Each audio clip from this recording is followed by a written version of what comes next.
නමස්කාර වේවා බුදුරුවනට සමදා බුදු හිමි සරණ යමි. නමස්කාර වේවා ධම්රුවනට සමදා සදහම් සරණ යමි. කාර වේවා සංඝරුවනට සමදා මහා සංඝ සරණ යමි. නමස්කාර වේවා තුනුරුවනට සමදා තිසරණ සරණ යමි. සාදු.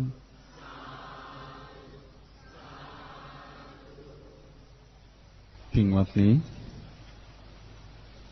මේ සුන්දර සන්ධ්‍යාවේ අපි සියලු දෙනා බලාපොරොත්තු වෙන්නේ අපට යහපත පිණිස හේතු වෙන දෙවියන්ට පිණිසොන්ට හිතසුව පිණිස පවතින බුදුරජාණන් වහන්සේගේ ධර්මයේ ස්වල්පයක් සිහි කරන්න. අපට මේ මනුස්ස ලෝකේ උපදින්න මිනිස්සෙක් හැටියට අපට ජීවත් වෙන්න ලැබුණේ අපි සංසාරේ කරපු යම්කිසි පිනක් නිසා. එතකොට තව කෙනෙක් දෙවි කෙනෙක් වෙන්නේ ඒ කෙනා සංසාරේ කරපු පිනක් නිසා. දැන් අපි මේ මනුස්ස ලෝකෙට ආවේ එතකොට යම්කිසි පිනක උපකාරයෙන්.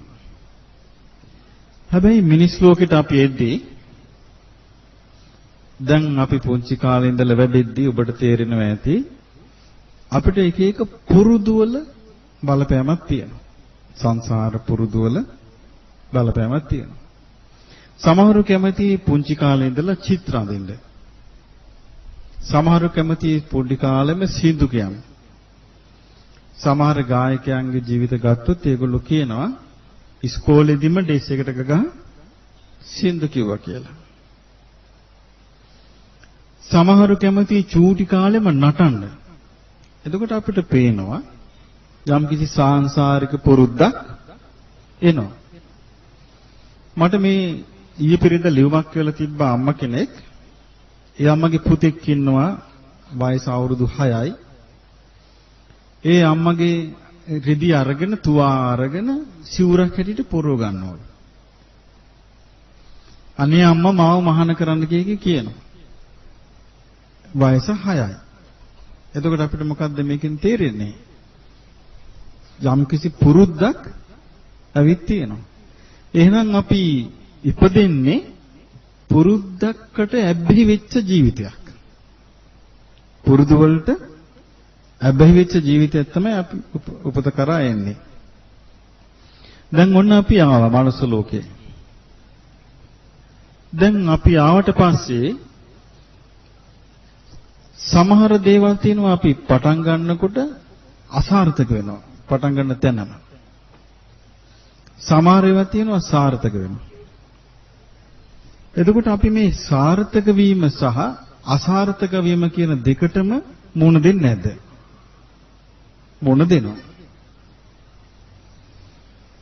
සමහර දේවල් තියෙනවා අපිට වළක්වන්න බෑ. අපි කොච්චර වළක්ව ගන්න හැදුවත් වළක්වන්න බෑ. අපිට ඒකට මුණ දෙන්න වෙනවා. ඒ නිසාම අපි කරදර විඳිනවා. දුක් විඳිනවා. මෙවෙන් අපිට පේනවා එහෙනම් අපි පුරුදු විතරක් නෙමෙයි කර්ම විපාක විඳින්න තමයි ඉපදිලා තියෙන්නේ. අපිට එතකොට මනුස්ස ලෝකෙට ආවහම අපිට තිබෙනවා සංසාර පුරුදු ගොඩක්. ඒක ඔබට තේරෙනවද? පුරුදු ගොඩක් තියෙනවා කියලා. ඒ වගේම අපිට තියෙනවා අපි අකමැති වුණත් අපට සිද්ධ වෙනවා යම් යම් කරදර. කරදර වලට මුහුණ දෙන්න වෙනවා. එහෙම වෙවි තමයි මනුස්ස ජීවිතය අපි මේ ගෙවාගෙන යන්නේ. දැන් ඔබ දන්නවා සුනාමි ආපු වෙලාවේ ලොකු පිරිසක් මැරුණා. එතකොට මේ මැරිච්ච පිරිස ගියේ මේ වගේම පුරුදු ටිකක් අරගෙන නෙමෙයිද? මේ වගේම පුරුදු ටිකක්. ඇයි අපි මේ ජීවිතේත් අපි එක එක දේවල් පුරුදු කරගන්නේ නැද්ද? ඒ පුරුදු අරන් යනවා. ඊළඟට මේ පිරිස ගියේ කර්මානුරූපව නෙමෙයිද? කර්මානුරූපව ගියේ. කර්මය විපාක දෙනවනේ තුන් විදියකින්. දැන් අපිට සංසාරේ කරපු දේවල්, ගියාත්මේ කරපු දේවල් මේ ආත්මේ ඵල දෙනවා. ඒකට කියන්නේ උපපජ්ජ වේදනීය කර්ම. අපි බොහෝ ආත්ම ගානකට කලින් කරපුවත් මේ ආත්මේ ඵල දෙනවා. ඒකට කියන්නේ අපරාපරිවේදනීය කර්ම. මේ කාගේ ඥානයක්ද? බුදුරජාණන් වහන්සේ තමයි මේක අපිට දේශනා කළේ. උන්වහන්සේ දේශනා නොකරනද අපි දන්නේ. එතකොට උන්වහන්සේ දේශනා නොකරනද දෙවියෝ දන්නේත් නැහැ. දැන් අපි දන්නවා මිනිස්සු පිහිට ඉල්ලගෙන දෙවියන් ළඟට එනවනේ. ඔබ දන්නවද දෙවියන්ගේ ආගම මොකක්ද කියලා? දැන් ලෝකේ විශාල පිරිසක් දෙවියන් වඳිනවා, අදහනවා, සලකනවානේ. දෙවියන්ගේ ආගම කුමක්ද කියලා කියන්න බලන්න පුළුවන් නම්. දන්නේ නැද්ද? දෙවියන්ට ආගමක් තියෙනවා. දෙවියන්ට ශාස්ත්‍රූරෙක් ඉන්නවා. දෙවියන්ගේ මිනිසුන්ගේ ශාස්ත්‍රුන් වහන්සේ කවුද? එහෙනම් දෙවියන්ගේ ආගම බුද්ධ ආගම. බොහෝ දෙවිවරු අදහන්නේ දිව්‍ය ලෝකවල ඉහළ ලෝකවල බුදුරජාණන් වහන්සේව. මට ඒක භූතේක හම්බ වුණා. එයාට වයස අවුරුදු 1000ක්. එයා හිටියේ ආන්ධ්‍ර ප්‍රදේශයේ පූජකෙක් වෙලා. එයාට අවුරුදු 1000කට කලින් මලා. ඊට පස්සේ භූත ලෝකෙට ගියා. එයා කියනවා භූත ලෝකෙදි තමයි එයා දැනගත්තේ බුදු කෙනෙක් ගැන. ඒ ඉන්දියාවේ බුද්ධ ආගම නැහැනේ. අතුරුදහන්. ඒ කියන්නේ නැති කළක. එතකොට එයාගේ ආත්මේ පුතා ලංකාවේ ඉපදෙලා ඉන්නවා. එයාට ඕන වුණා ඒ පුතා ළඟට එන්න. ඉතින් ලංකා භූමියට එන්න බෑ ලංකා ආරක්ෂක දෙවිවරුන්ගෙන් අවසර නැතුව. එතකොට ලංකාවට එන්න ඇවිල්ලා විෂ්ණු දෙවියන්ගෙන් අවසර ඉල්ලුවා. අවසර ඉල්ලුවාම විෂ්ණු දෙවියෝ කියලා තියෙනවා මට එකපාරට අවසර දෙන්න බෑ. නෑ මගේ පුතා ඉන්නවා මට පුතා ළඟට යන්න ඕනේ කියලා. ඊට පස්සේ කියලා තියෙනවා ශ්‍රී මහා බෝධිය වැඳලා රුවන්වැලි සෑය වැඳලා ලංකාවේ තියෙන බෞද්ධ ස්ථාන වන්දනා කරාට පස්සේ තමයි ඔයාට අවසර. අපි දන්නේ නැහැ මේක. එහෙම වන්දනාව කියන අතරේ තමයි ඒ ළමයාට වැහිලා තමයි මම මේ විස්තරය අහගත්තේ ළමයාගෙන්. එතකොට බලන්න මේ එයා කිව්වේ අනේ අපි දැනගෙන හිටියේ නෑ මේ බුද්ධ කියලා කෙනෙක් ගැන. මේ ඉහළ ලෝකවල හරියට කතා වෙන්නේ බුදුරජුන්ගේ ධර්මයයි. එතකොට එහෙමනම් අපි තේරුම් ගන්න ඕනේ එහෙනම් දෙවියන්ට පිළිසරණ කුමක්ද? බුදුරජුන්ගේ ධර්මය. මිනිසුන්ට පිළිසරණ කුමක්ද?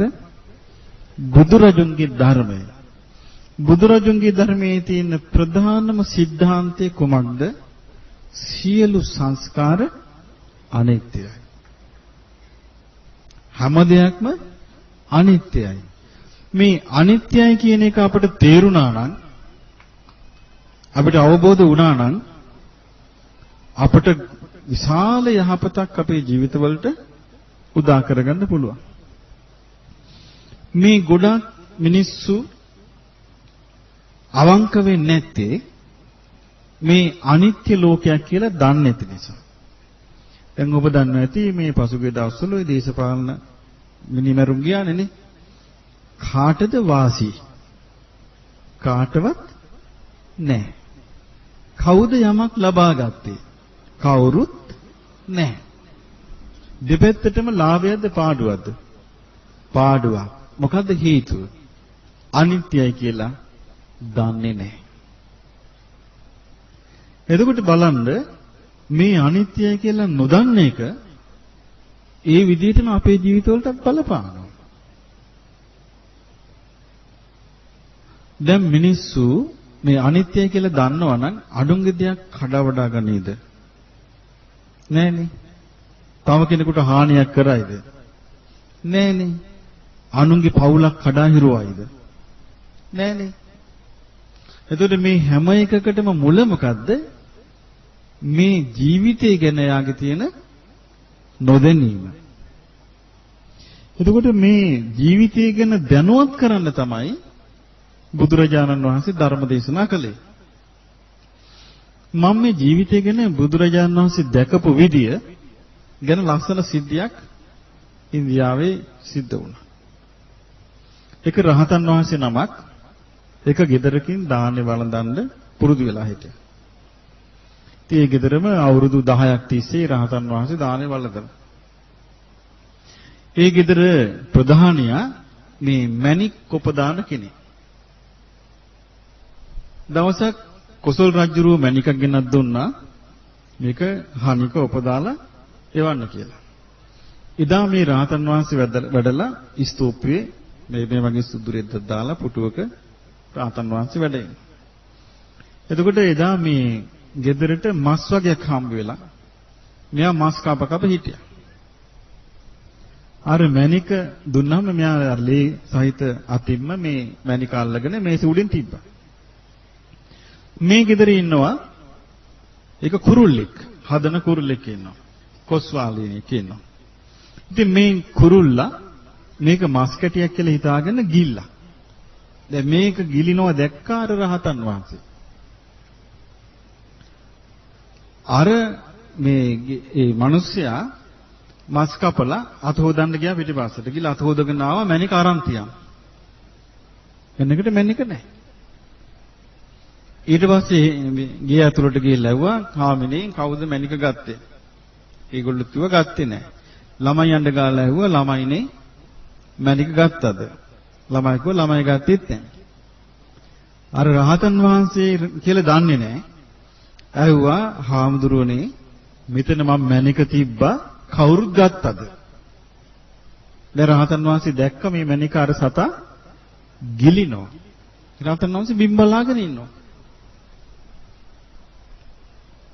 උත්තරයක් දෙන්නේ ආයෙත් ගෙට ගිහිල්ලා බැලුවා. බලලා ගෙදර හාමිනේට කිව්වා "හාමිනේ මට නම් නෑ මේ උන්වහන්සේව සැකයි. අපින්ම දානේ වළඳලා අවුරුදු 10 තිස්සේ බත් කාලා අපිටම මේ වංචාව කළා නේද?"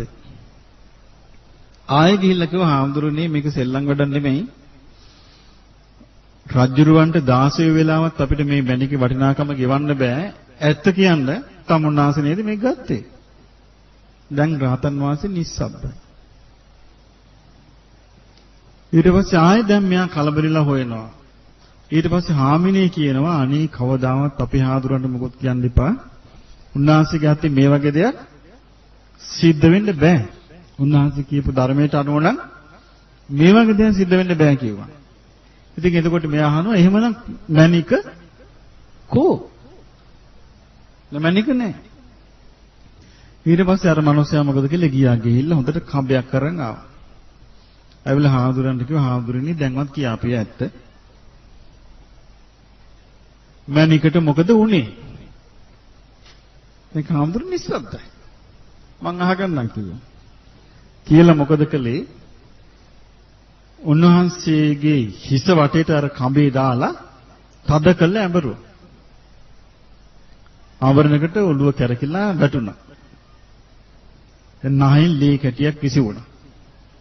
අර සතා ඇවිල්ලා එකපාරටම අර ලී කැටිය ගන්න යනකොට පයින් ගැහුවා තෝපල කියලා. ගහනකට මේ ගහපු වේගයට සතා මැරුණා. ඊට පස්සේ අර රහතන් වහන්සේ ආනවා පින්වත සතා මැරුණාද? එතකොට මේ මිනිස්සයා කියන ඔහෙට මොකෝ? ඔහෙට මොකටද සතා? ඔහේ ඇත්ත කියන්න ගත්තද නැද්ද? මේ කිව්වා ආයි බැලලා ආයි කියන්නේ කිව්වා මැරුණාද කියලා. ඉතින් බැලුවා. කිව්වා සතා මැරිලා. ওই සතා ගිල්ලවක කියලා. ওই සතා මරයි කියලා මං කිව්වේනේ.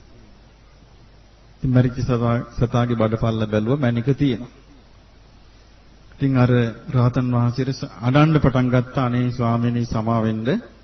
අපි මේ හොයන්නේ බලන්නේ නැතුව මම මේ කටයුත්ත කළාට මගේ මේ වැරද්දට සමාවෙන්න කිව්වා.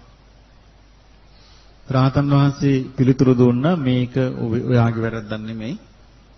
මේක තමයි කිව්ව සංසාරේ හැටි. මේ ගෙවල් වලින් එක දිගට වළඳනවට මට හොඳ පාඩම.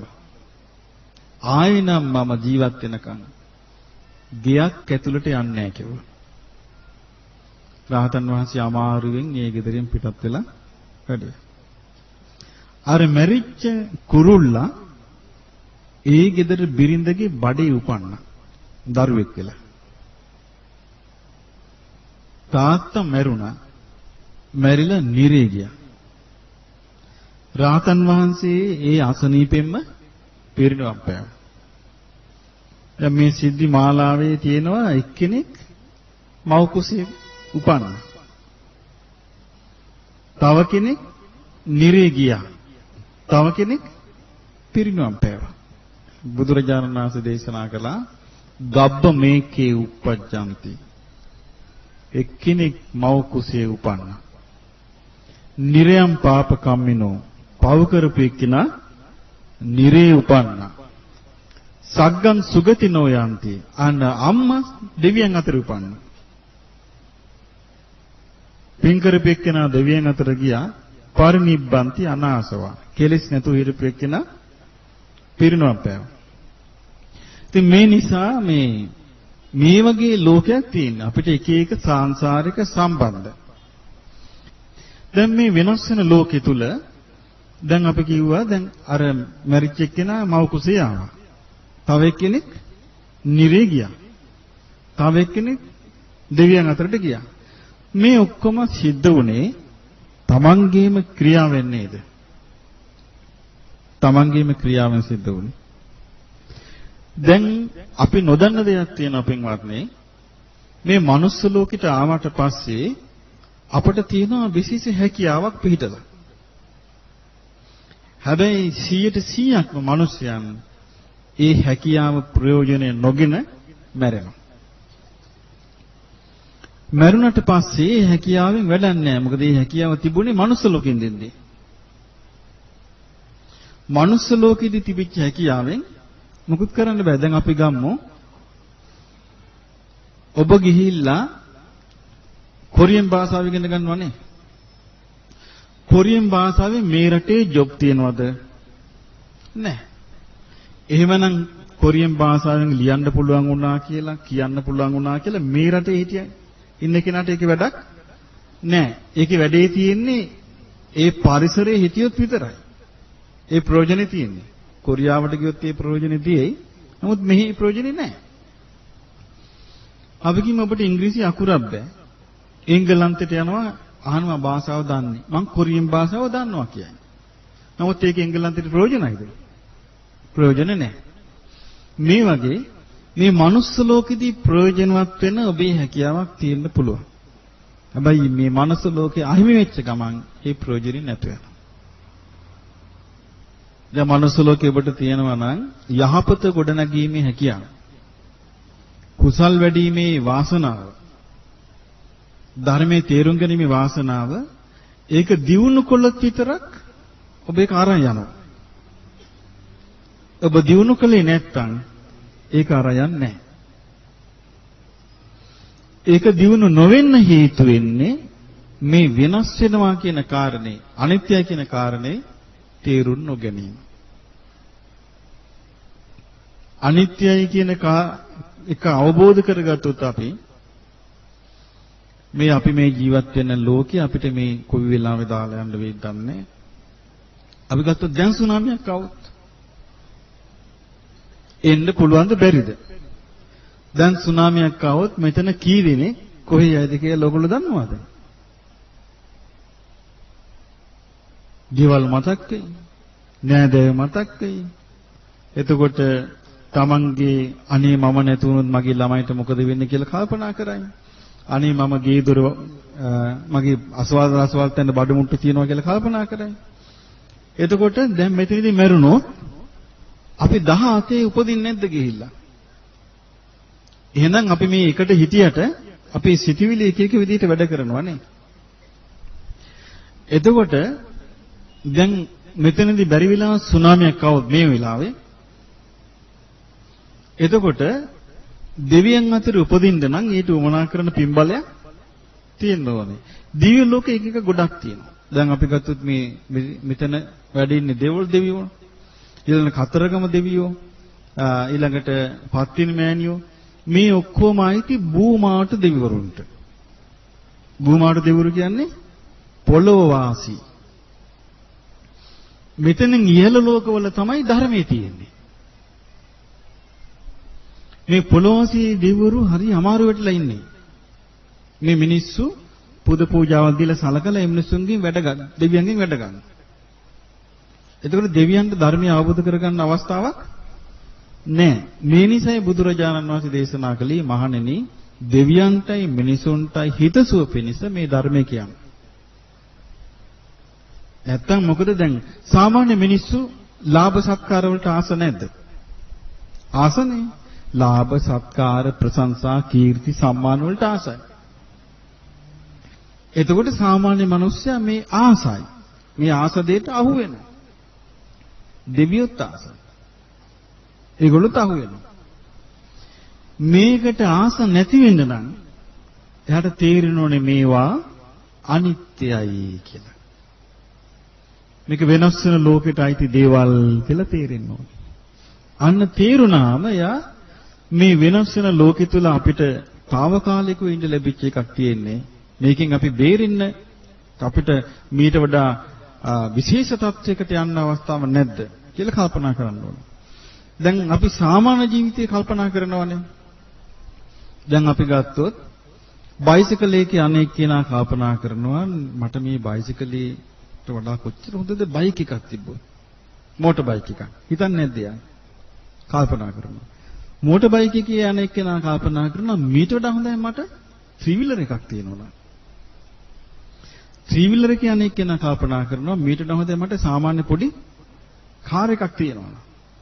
එතකොට මේ තමන් ඉන්න තැනට වඩා තමන් ඊට වඩා විශේෂ දෙයක් ගන්න ආසාව තියෙනවනේ. පුංචි ගයක් හදාපෙන්න කල්පනා කරනවා මේකට තව කාමර කැලක් එකතු කරන්න නැත්නම්. සිමෙන්ති දාපු බිම තියෙන එකනා කල්පනා කරනවා මට මේකට සිමෙන්ති වෙනුවට ටයිල් ටිකක් දාගන්න නැත්නම්. එතකොට මේ ලෞකික ජීවිතය ගැන අපි එහෙම කල්පනා කළාට අපිට හිතෙන්නේ නැත්නම් මම මැරිලා දෙවි කෙනෙක් වෙන්නේ නැත්නම්. ඒක හිතින් නැත්තම් එයා අතනම නවතිනවා. එයාට එතන යට යන්න බෑ. මොකද හේතුව එයාගේ කල්පනාව තියෙන ඔක්කොම පොළොවට සම්බන්ධ දේවල් එක්කනේ. එතකොට මේකෙන් තේරුම් ගන්න ඕනේ පින්වත්නි මේ ධර්මය කියලා කියන්නේ අපේ ජීවිතේට යහපත උදා කරන විදියට ලබා ගන්න දෙයක්. මේ කණෙන් අහලා අනිත් කලින් අතාරින එකක් නෙමෙයි. මේ විහිළු වලට hina වලට පාවිච්චි කරන එකක් නෙමෙයි. එක එක්කෙනාගේ අද කියන්න පාවිච්චි කරන එකක් නෙමෙයි. ධර්මය කියලා කියන්නේ මේ ජීවිතේ සුවපත් කරන්න උපකාරී කරගන්න බුදුරජාණන් වහන්සේගේ ඥානය. බුදුරජාණන් වහන්සේගේ අවබෝධය. ඒ අවබෝධය දෙවි කෙනෙක් ඇති කරගත්තොත් ඒ දෙවියන්ට පුළුවන් සංසාරෙන් එතර වෙන්න. ඒ අවබෝධය මිනිස්සෙක් ඇති කරගත්තොත් ඒ මිනිසයාට පුළුවන් අඩු ගානේ සතර අපායන් එතර වෙන්න. ඉතින් සතර අපායන් ස්ථිරවම එතර වෙන්න නම් මේ ජීවිතේ මොකද්ද වෙන්න ඕනේ? සුවං වෙන්න ඕනේ. සුවං වෙන්න කොච්චර ආසාව තිබ්බත් ඒ ආසාව තිබ්බ පමණින් පුළුවන්ද? දැන් ඔන්න මුහුදේ නාන්න අපිට ආසාව තියෙනවා. නමුත් පීනන්න බෑ. එතකොට පීනන්න පුළුවන් එක්කෙනා ඈත යනවා දැකලා අපිට වේරලේ අතක ගන්න ඉඳ තියෙනවා. මටත් ආසයි කිය හිටියට ඒ හැකියාව නිසා නේද එතනට යන්නේ. මේ වගේ දැන් පීනන්න දන්නේ නැති එක්කෙනා පීනන ඇදියා බලාගෙන මමත් ඉන්නකො මමත් පීනනවා කිය මම කොහොම හරි අවබෝධ කරගන්නවා කිය හිටියා කියලා එයාට ලැබෙන දෙයක් නැහැ. ඉතින් ඒ නිසා ධර්මයේ ලැබෙනවා පිටින්. තමන්ට තියෙන්න ඕනේ සිටීමේ හැකියාව. ඒ සිටීමේ හැකියාව නැතුව අපිට මේ ධර්මයේ තේරුම් ගන්න අවස්ථාවක් නැහැ. අපටත් නැහැ දෙවියන්ටත් නැහැ. ඒක දවසක් එක ස්වාමීන් වහන්සේ නමක් මේ ගහක අත්තක් කපන්න ගියා. ඒ කාලේ මේ කාලේ වගේ නෙමෙයි. දැන් ඒ කාලේ ගොඩක් සමීපව මිනිස්සුන්ට පේනවා දෙවිවරු. ළඟයි. දැන් ඈතයිනේ. ඒ කාලේ ළඟයි. ඉතින් මේ ගහේ වෘක්ෂ දේවතාව ඇවිල්ලා කිව්වා අනේ ස්වාමීනි මේ ගහ කපන්න එපා. මේ මගේ විමානය කිව්වා. දෙවියෝ කිව්වා අර ස්වාමීන් වහන්සේ කිව්වා ඔහේ වෙන විමානයක් හොයාගන්න ඔය ගස් තියෙන කියලා කැපුවා. මේකට අත දාලා දෙවියන්ගේ අතත් තුවාලුවා. ඊට පස්සේ දෙවියන්ට කෝපයක් හටගත්තා. කෝපයක් හට අරගෙන ඉවල්ෙම හිතුණා නේ මට මේක මරන්න නැත්නම්. ඊට පස්සේ කල්පනා කළා නෑ. මේ භික්ෂුව සිල්වත් කෙනෙක් වෙන්න පුළුවන්. එයා මැරුවොත් මං අමාරු වෙනවා. මම ගිහින් බුදුරජාණන් වහන්සේට මේක පැමිණිලි කරන්න ඕනේ. බුදුරජාණන් වහන්සේට ගිහින් කිව්වා භාග්‍යවතුන් වහන්සේ මට මෙන්න මෙහෙම අසාධාරණයක් වුණා. මට මෙහිම මරන්න හිතුණා. පස්සේ මට හිතුණා මෙයා සිල්වත් වෙන්න ඕනේ. මරුවොත් මං අමාරු වෙනවා. ඒ නිසා මම මේක පැමිණිලි කරනවා. බුදුරජාණන් වහන්සේ දෙවියන්ට බොහොම ප්‍රශංසා කළා. බොහෝම හොඳයි මරපු නැති එක සිල්වත් කෙනෙක් කිව්වා. මරුවනම් කෙලින්ම ඔයා නිරේ යනවා කිව්වා. සිල්වත් කෙනෙකුට හානිය වුණා නම් විශාල කරදරයක වැටෙනවා කියලා ඒ දෙවියන්ට ධර්මයේ කිව්වා. දෙවියෝ අවබෝධ කළා. එතකොට අපිට පේනවා මේ දෙවියන්ට තියෙනවා යමක් හිතලා තේරුම් අරන් කරන්න පුළුවන් කම. මිනිසුන්ටත් තියෙනවා. එතකොට යමක් හිතලා තේරුම් අරන් කරන්න පුළුවන් හැකියාව තියෙන එක්කෙනා තමයි ධර්මය අවබෝධ කරන්නේ. වෙන කෙනෙකුට කරන්න පුළුවන් කමක් නැහැ. වෙන කෙනෙක් කොච්චර මහන්සි ගත්තත් බුදුරජාණන් වහන්සේ උපමාවක් දේශනා කළා තියෙනවා හොද්ද හැඳි ගන්නවා වගේ කියලා. හොද්ද කොච්චර හැඳ ගැව්වත් හැන්දට රස දෙන්නේ නැහැ. ඒ වගේ කියනවා කොච්චර දැනුම තිබ්බත් වැඩක් නැහැ කියනවා. ඒක තමන්ගේ ජීවිතයට සම්බන්ධයක් නැත්තම්. දන්න පොඩ්ඩ හරි තමන්ගේ ජීවිතයට සම්බන්ධ කරගන්නවා නම් ඒ කෙනාගේ ජීවිතේ නිකන් රස දැනගන්න දිව වගේ කියනවා. ඉතින් ඒ නිසා පින්වත්නි මේ ධර්මය කියන්නේ මේ ජීවිතේ අපි මේක තේරුම් ගනින්න. මේ වෙනස් වෙන ලෝකෙක අපි ඉපදිලා ඉන්නේ කියලා තේරුම් ගන්න ඕනේ. මම කියවන්නේ අර මේ ත්‍රිවිලර් එක තියෙන කෙනා කාර් එකක් ගන්න කල්පනා කරනවා කියලා. මේ වගේ දැන් මේ ඉන්න ජීවිතයට වඩා ඉහළ තත්යකට යන්න ඔබට කැමැත්ත නැද්ද? කැමැත්තක් තියෙනවා. දැන් මනුස්ස ලෝකේ අපිට ඉහළ තත්ත්වයට යන්න කැමැත්තක් තියෙනව නේද? මනුස්ස ලෝකේ ඉන්න තැනට වඩා හිටපු තැනට වඩා ඉහළ තත්යකට ගිහිල්ලා ඉන්න අපේ ආසාවක් තියෙනවා. මේක තියෙන්න ඕනේ අපි මරුණට පස්සේ මීට වඩා හොඳ තැනකට යන්න කැමැත්ත. ඒ කැමැත්ත නොතිබුණොත් අමාරුයි වැටිලා කිසි කෙනෙකුට බේරන්න බෑ. ඔබ දන්නවද මේ වෙද්දි මේ මැරිච්ච අය කී දෙනෙක් මොහොතේ ඉපදලා ඉන්නවද කියලා? සුනාමිට අවුච්ච අය. දන්නේ නැනේ. ඔබ දන්නවද මැරිච්ච කී දෙනෙක් ඇවිල්ලා මේ ගෙවල් වලටම ඇවිල්ලා ඉන්නවද කියලා රින්ගල? දන්නේ නැනේ. අපිට හිතා ගන්න පුළුවන් ද කී දෙනෙක් දෙවියන් අතරට යන්න ඇද්ද?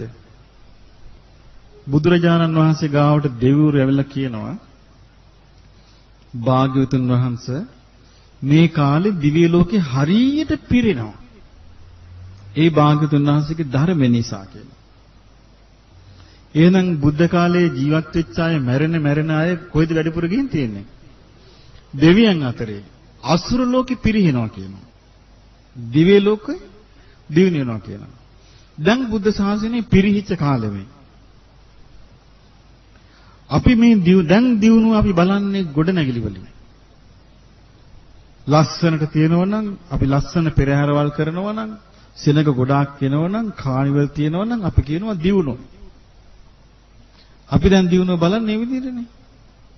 නමුත් බුදුරජාණන් වහන්සේ දේශනා කරපු කාලේ ඒ මුකුත් නැහැ. හැබැයි මැරෙන අය දෙවියන් අතර උපන්. දිව්‍ය ලෝකෙ පිරුණා. බුදුරජාණන් වහන්සේට ඇවිල්ලා දෙවිවරු කියනවා භාග්‍යතුන් වහන්සේ බුද්ධ ශාසනයේ පිරිහෙන කාලවලදී දිව්‍ය ලෝකේ ඉන්න පිරිස සුත වෙවි යනවා අලුතෙන් එන්නේ. අලුතෙන් එන්න නම් මෙහි ධර්මයේ හැසිරෙන අය ඉන්න ඕනේ. එතකොට කියනවා ඒ දෙවිවරු කියනවා බුද්ධ ශාසනයේ පිරිහෙන කාලෙට අසුර ලෝකෙ පිරිවර වැඩි වෙනවා. අසුර සේනාව වැඩි වෙනවා. ඒවට ඉතින් පුද පූජාවල් ගන්න මැරෙන අය එනවා තොග පිටින් උපදිනවා. එතකොට තමයි මේ ඇක්සිඩන්ට් වැඩි වෙනවා, අඬදබර වැඩි වෙනවා, කලකෝලහල වැඩි වෙනවා, ඊළඟට දුක වැඩි වෙනවා, සැප නැතු යන. අනාගතයේ තියෙන්නේ ඒ ලෝකෙමයි. හොඳට මතක තියාගන්න අනාගතයේ තියෙන්නේ ශාසනික දියුණුවක් හෝ ලෝක දියුණුවක් නෙමෙයි. අනාගතයේ තියෙන්නේ පරිහානි. ඒ නිසා වර්තමානයේ අපිට යම් කිසි විදියකින් තමන්ව පිළිසරණ කරගත්තොත් බුදුරජාන් වහන්සේ දේශනා කළා තියෙන්නේ තමාට පිළිහිට කරගන්න කියලා නෙමෙයිද? තමාට පිළිහිට කරගන්න කියලා තියෙන්නේ අනිත්‍ය ගැනත් බලන්න ඕනේ. හැබැයි තමන් ගැනත් බලන්න ඕනේ. තමන්ට මොකක් වේවිද කියලා තමන් කල්පනා කරන්න ඕනේ. ඒකටයි තමන්ව පිළිසරණ කරගන්නවා කියන්නේ. ඇයි ඒ කෙනා තමයි තමන්ගේ යහපත උදා කරගන්න දන් දෙනවා, ගුණධර්ම ආරක්ෂා කරගන්නවා, කීලම් කීමෙන් වළකිනවා, අකුසල් රැස් කිරීමෙන් වළකිනවා, කුසල් රැස් කරනවා. ඇයි මේ තමන් පිළිසරණ කරගෙන. එහෙම පිළිසරණ කරගන්න බැරි එක්කිනා අනුන්ට ඒ කියන්නේ තමන්ව පිළිසරණ කරගත්තේ නැත්තම් එයාට යහපත උදා කරගන්න අවස්ථාවක් නැහැ. ඇයි තමන් පිළිසරණ කරගන්න තියෙන්නේ ධර්මයේ උදව් කරගෙනයි. වෙන දෙයක් උදව් කරගෙන නෙමෙයි. ධර්මයේ උදව් කරගෙනයි තමන් පිළිසරණ හදාගන්න තියෙන්නේ. දැන් ඔබට මතකද මං කිව්වා මේ පීනන්න ආස වුණාට පීනන්න බැරි එක්කිනාට බෑණි අර පිහිනීමෙන් ලබන දේ ලබා ගන්න. එතකොට ඒ වගේ දැන් අපි ගත්තොත් ඔන්න මෙතන දූපතක් තියෙනවා. දැන් එහා පැත්තේ තව දූපතක් තියෙනවා. දැන් මේ දූපතේ ඉන්න කය බොහොම දුකසේ වාසය කරනවා. එහා පැත්තේ දූපතට යාගත්තොත් හරි. පිරිසකට කියනවා එක්කෙනෙක් ගොඩ වෙලා ඔතන ඉන්න එපා මෙහෙට වරෙන් කියලා කතා කරනවා. එන පාරක් කියනවා මේ පැත්තෙන් යන්න එපා මේ පැත්තෙන් එන්න මේ පැත්තෙන් එන්න කියලා පාර කියනවා. පීනන්න පුළුවන් එක්කිනා නේද යන්නේ. පීනන්න පුළුවන් එක්කිනා යනවා.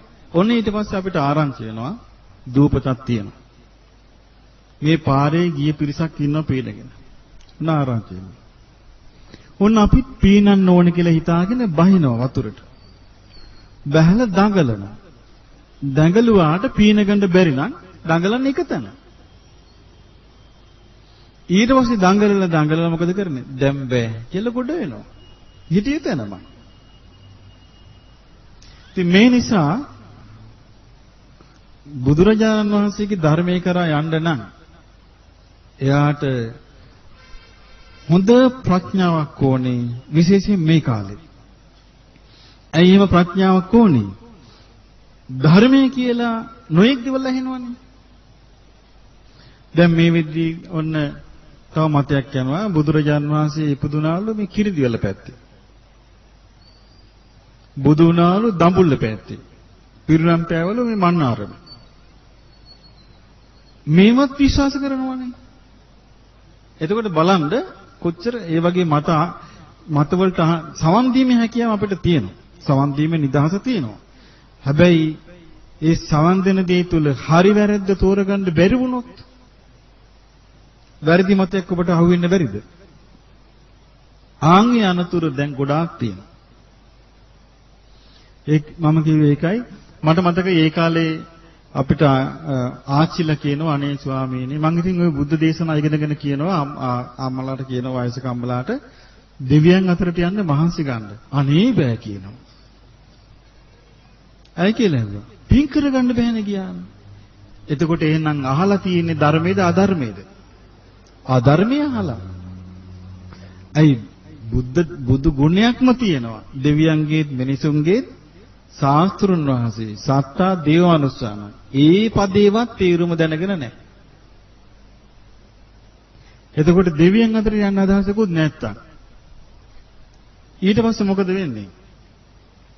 මම මග කියලා යමක් අල්ලගෙන ඉන්නවද ඕකනේ. දැන් මම මේ ඊපෙරිද බුද්ධ ගයාවට ගියා. ඒක කොඩි එක තියනවා ලියලා අම්මා කෙනෙක්. ඒ දරුවන්ගේ නම් දරුවෝ 5 දෙනයි. මම සුජනී ඔය වගේ නම් ටිකක් දාලා මේ දරුවෝ 5 දෙනාව මට නැවත ලැබේවා. ඕන්න ගිහිල්ලා ඉල්ලපු කොඩිය. දැන් මරුණට පස්සේ භූතේ පෙරේතෙක් වෙනව ඇර වෙන අවස්ථාවක් යන්නට තියෙයිද? එන අවස්ථාවක් නැහැ. දැන් එතකොට ඒ කෙනාට පින් කර ගැනීම අදහසට වඩා තියෙන්නේ බැඳිල්ලනේ. දැන් අපි කියමු මෙහෙම හොඳට පින් කරපු අම්මා කෙනෙක් ඉන්නවා. ඉඳලා හොඳට පින් කරලා ධර්මයේ සිහි කළා ඔන්න මරුණා. මරලා මේ අම්මා දෙවියන් අතරට ගියා. දැන් මේ අම්මට ඕන වුණා කියමු දරුවන්ට මේ පිනට උනන්දු කරවන්න. ඔන්න එකපාරට දරුවෝ ඉන්නකොට ඔන්න තේරෙනවා එකපාරට සුවඳක් එනවා ගේ ඇතුලේ.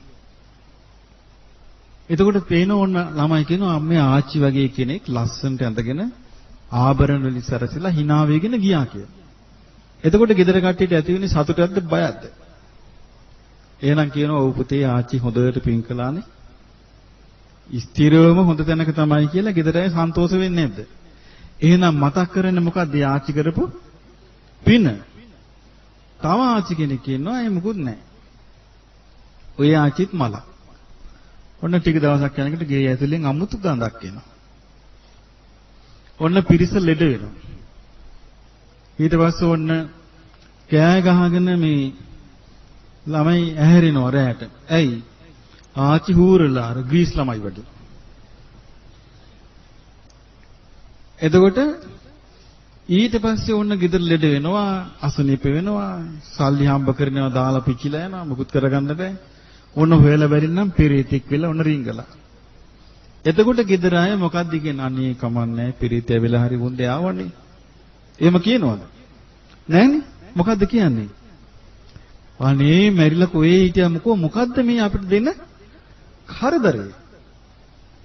එතකොට බලන්න පින නැති කෙනෙක් ළඟින් ගියත් කරදරයක්. ඕගොල්ලෝ කැමතිද පින් නැතුව ඉඳලා මැරිලා දරුවන්ට හිරිහැර කරන්න? හැබැයි එහෙම හිතන් ඉන්න අය තියෙනවා. දැන් සමහර අය හිතන් ඉන්නවා හිතපල්ලා. මම මැරෙන්නකන් හිතපල්ලා මං එන්න. කවදාවත් පිහිටක් නෑ ධර්මයෙන්. කිසිම පිහිටක් ගන්නත් බෑ. මේ ධර්මයෙන් පිහිට ගන්න නම් මේ බාහිර ලෝකේ මේ වෙනස් වෙන ලෝකෙට අයිති කියලා තේරුම් ගන්න ඕනේ.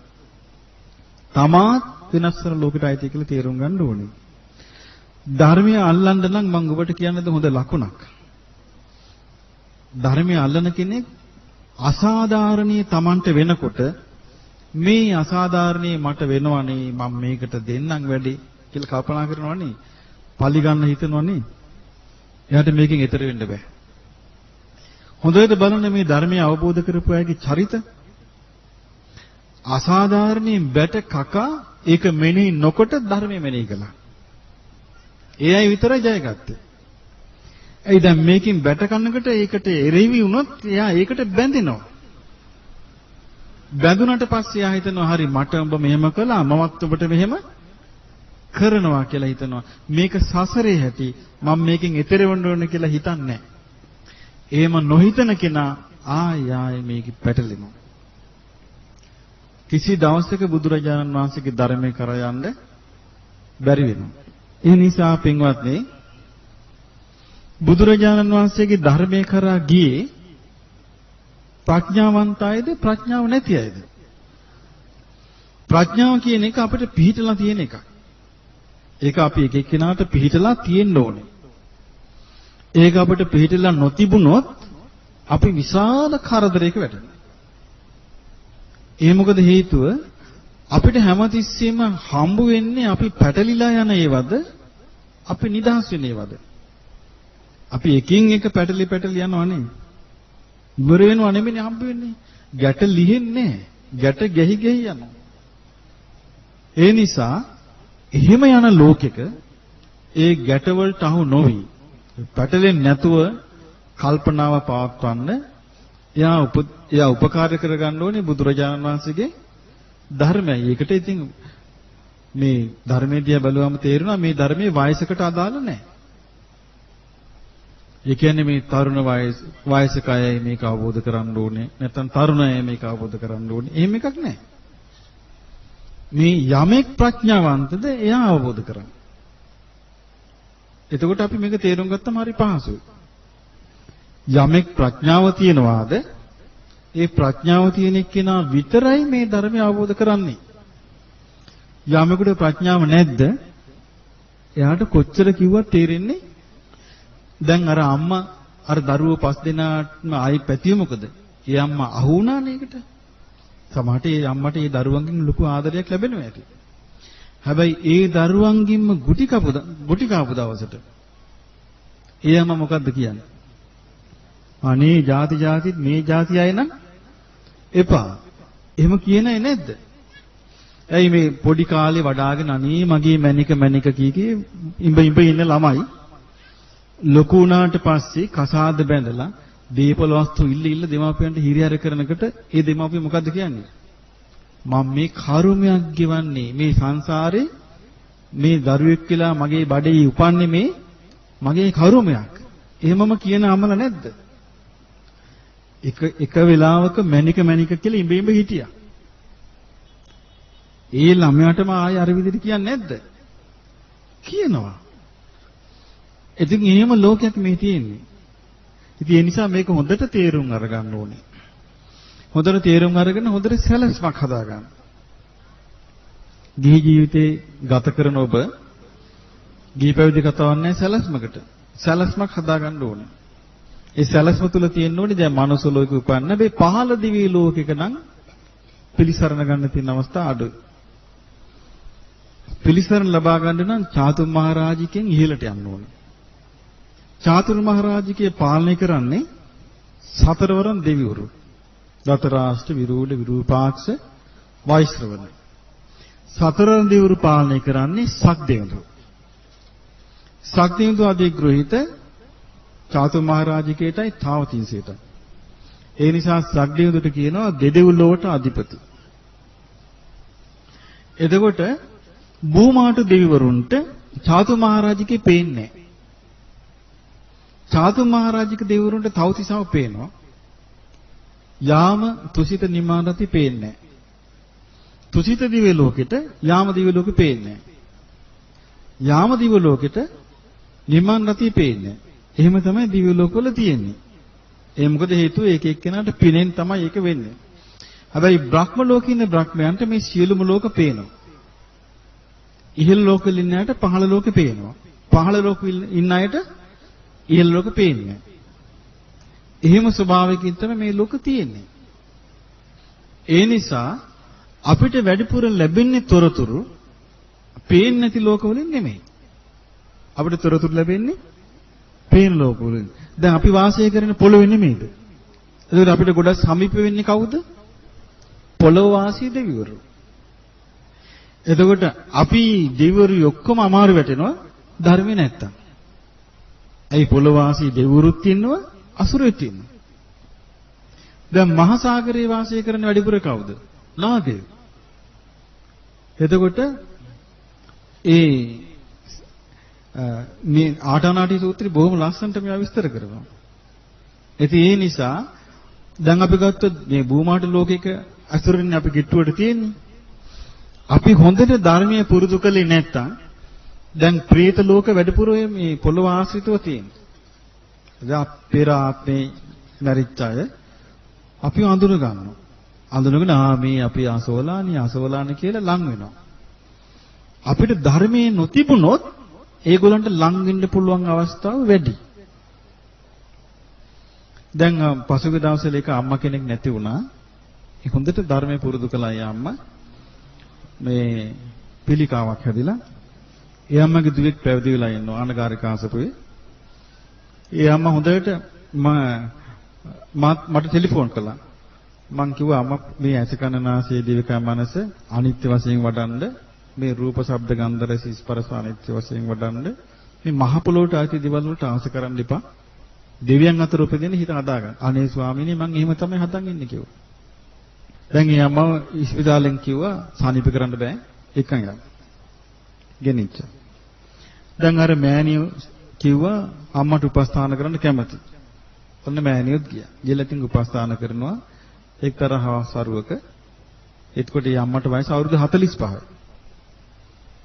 හවස්වරුවක ඒ පිරිත් කීකේ ඊට එන්නකට මේ මෑණියෝ කියනවා මේ මරණාසන්න අම්මා කියනවා අනේ පුතේ ওই පිරිත් පොඩ්ඩක් නවත්තන්න මේ ලස්සන පිරිසක් මල්වට්ටි අරන් මේ මගේ ළඟට ඇවිල්ලා ඉන්නවා මං කතා නොකළොත් හරිනේ නේ ඒගොල්ලන්ට මේ මල්වට්ටි අරන් මගේ ළඟට ඇවිල්ලා ඉන්න ලස්සන පිරිසක් මං කතා නොකළොත් හරිනේ නේ චූටක් ඉන්න මම මේගොල්ලොත් එක්ක විස්තරය අහන්නම් කියලා ඇස් දෙක වහගත්ත මල කොහේ යන්නද ඇත දෙවියන් අතර පුරුදු කළා. දැන් හිතන්න මෙහෙම මෙතෙන්ට ඇමතිවරයෙක් එනවනම් නිකම්ම මේ පාරි ඉඩ ලැබෙන්නේ නැද්ද? ඉඩ ලැබෙනවනේ. පුළුවන් ද එතකොට මේ ආයිනේ හිඟන්නන්ට වාඩි වෙන්න දෙනවද අපි? නෑනේ. ඇයි? ප්‍රභූ කෙනෙක් එන නිසා. එතකොට මෙහෙම එන්න ප්‍රභූ කෙනෙක් කාස් කවුරුත් නැත්තම් හිඟන්නන්ට බල්ලන්ට ඔක්කොටම ළඟින්න බැරිද? පුළුවන් නේ. ධර්මයේ පුරුදු කරපු නැති එක්කෙනාට දෙවියෝ ලං වෙන්නේ නැහැ. ධර්මයේ පුරුදු කරපු එක්කෙනාට දෙවියෝ ලං වෙනකොට අර භූත කොටස අයින් වෙනවා. එතකොට එයාට පින සීකරගෙන සුවසේ මැරෙන්න පුළුවන්. ධර්මයේ පුරුදු කරපු නැති කෙනාට බලවත් පිනක් නැති නිසා අර භූතය ලං වෙන්නේ. එතකොට මරණාසන්න වෙනකොට කියනවා අසුවලා මට අඬ ගහනවා. මැරිච්ච නංගි ඇවිල්ලා. මැරිච්ච මල්ලි ඇවිල්ලා. අසුවලා ඇවිල්ලා. සමහර මරණාසන්න කියනවා මේ හැමතැනම අසුචි මොකද? එයි දැන් එයාට පේන්නේ අසුචි. ඒ මොකද හේතුව? රැස් කරපු පින ඉස්සරහට එන්නේ නැහැ. රැස් කරපු පින ඉස්සරහට එනකොටම දෙවියෙක් එනවා ළඟට. දෙවි කෙනෙක් කාප ගමන් ආරක්ෂාව තියෙනවා. සුවසේ මැරෙනවා දෙවියන් අතර උපදින්න. හැබැයි පින්වත්නි අද 100%කටම ඒ අවස්ථාව නැහැ. ඒ අවස්ථාව නැති වෙලා තියෙන්නේ මේ ගැන හිතන්නේ නැති නිසා. මේ ගැන කතාබස් කරන්නේ නැති නිසා. මේ ගැන කල්පනා කරන්නේ නැති නිසා සූදානම් වීමක් නැහැ. අවශ්‍යතාවය ඇති වෙන්නේ නැහැ. එදා මේවා කිව්වොත් සමහරට කියන්නේ ඔය මොන බොරුද? ඔය කොයිද තියෙන්නේ? එතකොට ආයි උනන්දුවක් ඇති වෙන්නේ නැහැ. ඒ නිසා තමන්ම දන්නේ අමාරු වැටෙනකම්. එතකොට දැන් මේ අහපු කරුණු ආශ්‍රයෙන් ඔබට මොකද්ද තේරුම් ගන්න තියෙන්නේ? අපි අමාරු වැටෙන්න තියෙන අවස්ථා අඩුද වැඩිද? වැඩි. පිළිසරණ ලබන්න තියෙන අවස්ථා අඩුද වැඩිද? අඩුයි. පිළිසරණ ලබා ගන්න පිටස්තරවද පුළුවන්, තමා තුලින්ද පුළුවන්? තමා තුලින් පුළුවන්. පිටස්තරව නෙමෙයි. පිටස්තරව කිසිම පිහිටක් ලබා ගන්න බෑ. සමහර දෙමව්පියෝ අනේ අපි ලොකු වුණාම දරුවෝ අපිට සලකයි කියලා පුදුම විදියට දෙමව්පියෝ දරුවන්ට වේදම් කරනවා. වේදම් කළා ඊට පස්සේ හොඳට වේදම් කරාට පස්සේ දෙමව්පියන්ගේ බලාපොරොත්තුව ලොකු හොඳ රස්සාවක්. ඔන්න රස්සාවක් කරන් දෙනවා. ඊට පස්සේ දෙමව්පියන්ගේ බලාපොරොත්තුව හොඳ තැනකින් බඳලා දෙන්න. ඔන්න ඒකත් කරනවා. ඊට පස්සේ බලාපොරොත්තු ඒ ළමයි හොඳට ඉඩකඩම් ඒවා දොරවල් හදාගෙන ඉන්නවා දකින්න. ඕකට අහුවෙලා අම්මා තාත්තා දිගටම යද්දී මේ දෙන්න වයසට යනවා. සමහර විට ළමයිම තීරණය කරනවා අපි මේ ඉන්නේ එක රට යනවා. සමහර විට ළමයි ගමේ පදිංචි වෙන්නේ කොළඹ යනවා. ඊට පස්සේ වන්න අම්මලව ගෙවල් වලට එක්කන් යනවා. අම්මලට ගෙදරින් වෙනස්කම් වලට මුහුණ දෙන්න වෙනවා. එක්ක ලේලිගෙන් එක්ක බෑනගෙන් වෙනස්කම් වලට භාජනය වෙනවා. ඊට පස්සේ අම්මා කියන මට මේ හින්ද බෑ මම කොහේ හරි ගිහලා නවත්තපන්. ඕන්න වැඩිහිටි නිවාසයට එකන් ගිහලා නවත්තනවා. දැන් අම්මා හිතාපු එකක්වත් ඉෂ්ට වුණාද? ණයක් ගෙව්වා වගේ. එහෙම අම්මලා හරියට ඉන්නේ. එතකොට දැන් අපි දන්නවද අපේ ඊරණම හැදින්නේ කොයි විදිහටද කියලා? ධර්මයේ නැති වෙච්ච කාලෙක කල්පනා කර කර වෛර බඳිනවා. මම මගේ දරුවන්ට මෙහෙම සැලකුවේ මම මේ විදිහට කළේ. ඊට පස්සේ තරහ යනවා අර ලේලි තමයි මේක කළේ. එක්ක අර බැඳපු මිනිහා තමයි මේක කළේ. බෑනකට වෛර බඳ ගන්න. ඊට පස්සේ මේ දීපල මං හරියට දීපු නැති නිසා මේක කළේ. දැන් ඔය වැඩිහිටි නිවාසයට ගිහලා ඔන්න අම්මලා කල්පනා කර කර ඉන්නවා. ඕම්මම වයසට ගිහලා දුරුලෙලා මැරෙනවා. කොහේ යයිද? කෙලවරක් නැහැ. මේ පිටට පේන්නේ මහා බොරු ලෝකයක්. පිටට පේන්නේ නෑ ඇත්ත. ඇත්ත හැමතිස්සෙම තියෙන සැඟවිලා. ඇත්ත ඉස්මතු කරන්න හරි අමාරුයි. හරි ඉක්මනට බොරුව ඉස්මතු වෙනවා. හරි ඉක්මනට බොරුව බබලනවා. ඇත්ත එහෙම නෑ. ඇත්ත හරි අමාරුයි ඉස්මතු කරන්න. ඇත්තට බාධක හරියට තියෙනවා. ඒ නිසා අපේ මොකක් හරි වාසනාවක් අපිට මේ ගෞතම බුදුරජාණන් වහන්සේගේ ශාසනයේ තියෙන යම් බෝසෙවණක බුදුරජාණන් වහන්සේ සම්මා සම්බෝධියටපත් වුණාද අපි මේ බෝධියටත් වැඳ වැඳ ඉන්න යම් බෝසෙවණක වැඩ ඉඳ සම්මා සම්බෝධියටපත් වෙලා උන්වහන්සේ යම් ධර්මයක් අවබෝධ කළාද ඒ ධර්මය අපි අන්තං හරි අහනවනේ. දැන් මම මෙතෙක් කියූ ධර්මයේ ඔබට සාරාංශ කරලා පැහැදිලි කරලා දෙන්න කැමතියි. ඔබ මේක හොඳට සාරාංශය අහගන්න නැත්නම් මේ අහපු දෙයින් කිසි පළක් නැහැ. ඔබ හිතන්න මෙහෙම. මම ඔබට මුලින්ම කිව්වා අපි මේ සංසාර ගමන යන්නේ ප්‍රධාන කරුණු කීපයක් දායාද කරගෙන. පළවෙනි එක මොකද්ද මං කිව්වේ? පුරුද්දකට අහුවෙච්ච චරිත තමයි අපි හැමෝටම තියෙන්නේ. ඒක ඔබේම ජීවිතයේ අත්දැකීම් නිසා ඔබට මේක මතක තියාගන්න බැරිද? පුළුවන්. ඊළඟට හිතන්න අපිට පුරුද්ද වගේම අපේ සංසාර දොස් සසරේ කරපු යම් කර්මවල විපාක විඳ යන්න තියෙන්නේ. ඒක දෙක. දැන් එතකොට මතක තියාගන්න පුළුවන් නේ? අපි පුරුද්දක් ඇතුව සසර පුරුද්දකට භාජනය වෙලා කර්ම විපාක විඳ යන අතරේ තමයි මේ මනුස්ස ලෝකෙට අපි ආවේ. ඕන් මේක මතක තියාගන්න. ඔබට හැමදේම ප්‍රයෝජනයි මේ කියන දේවල්. ඊට පස්සේ මම ඔබට කිව්වා හැබැයි අපිට තියෙන්න ඕනේ යම් කිසි සිටීමේ හැකියාවක්. ඒ කිව්වේ හොඳ නරක මේක හොඳ මේක නරක මේක වැරද්ද මේක නිවැරද්ද මේක යහපත මේක අයහපත මේක කරන්න හොඳ නැහැ මේක කෙරුවට කමන්නේ මේ වගේ මේ හොඳ නරක තේරුම් ගන්න පුළුවන් කමක් අපිට තියෙන්න ඕනේ. ඒ හොඳ නරක තේරුම් ගන්න පුළුවන් හැකියාව මත තමයි අපේ දියුණුව තියෙන්නේ. ඔබට මම කිව්වා මතකද ඊළඟට අපි හැම කෙනෙකුටම අවශ්‍යයි මේ ජීවිතයේ තියෙන තත්ත්වයට වඩා ඉස්සරහට යන්න. ඒ කියන්නේ සාමාන්‍ය ගයක් නම් තියෙන්නේ හොඳ ගයක් හදාගන්න ආසයි. සිමිති දාලා නම් තියෙන්නේ ටයිල් දාගන්න ආසයි. පොඩි කාර් එකක් නම් තියෙන හොඳ කාර් එකක් ගන්න ආසයි. ඒ වගේ අපි තියෙනවට වඩා හොඳ තත්ත්වයකට එන්න ආසයි. ඒ වගේම අපි ආසාවක් තියාගන්න ඕනේ කියලා කිව්වා මම. මොකද්ද? මේ ඉන්නවට වඩා හොඳ ලෝකයකට යන්න. ඒ හොඳ ලෝකේ තියෙන්නේ මනුස්ස ලෝකෙත් නෙමෙයි, භූමාට දිව්‍ය ලෝකෙත් නෙමෙයි. ඊට ඉහළ. දැන් මේව මතක තියාගන්න පුළුවන් දේවල් නේ. ඊළඟට මම කිව්වා එදන්ට යන්න බෑ ඒක හරියට මොකද්ද? පීනන්න දන්නේ නැති කෙනෙක් වතුරට බැස්සට වැඩක් නැහැ වගේ. ඒකට හැකියාව ඇති කරගන්න ඕනේ. දැන් මේ කරුණ ඔක්කොම සම්පින්දනය කළාම ওই ටික මතක තියාගන්න පුළුවන්ද? දැන් එහෙනම් මම ඊළඟ උපකාරය වෙන ටික කියන්න. එතනට යන්න නම් අපිට තියෙන්න ඕනේ බුදුරජාණන් වහන්සේ සරණ ගියපු බව. ධර්මයේ සරණ ගියපු බව. බුදුරජාණන් වහන්සේගේ ශ්‍රාවක සංඝයා සරණ ගිහින් ඉන්න ඕනේ අපි. මොකද එහෙම නැතුව මොකද එතනට යන්න අපිට සහායක් ඕනේ. සහාය කුමක්ද? පින උපද්දවල අපි පින කාට හරි දැනෙන්න ඕනේ. එතකොට ඒ ආරක්ෂක දෙවියෙක් අපිට කිට්ටු වෙනවා. එතකොට අමනුෂ්‍යයන්ට අපිව ග්‍රහණය කරගන්න බෑ. එතකොට තෙරුවන් සරණ යන්න ඕනේ අපි. ඊට පස්සේ මොකද්ද කරන්නේ? ඔව් ඊට පස්සේ සාමාන්‍ය ජීවිතයේ සිහියෙන් ඉන්න සිල්පද පහ ගැන. කොහොමද ඒ සිහියෙන් ඉන්නේ? ඔන්න බොන්න අවස්ථාවක් ආවා.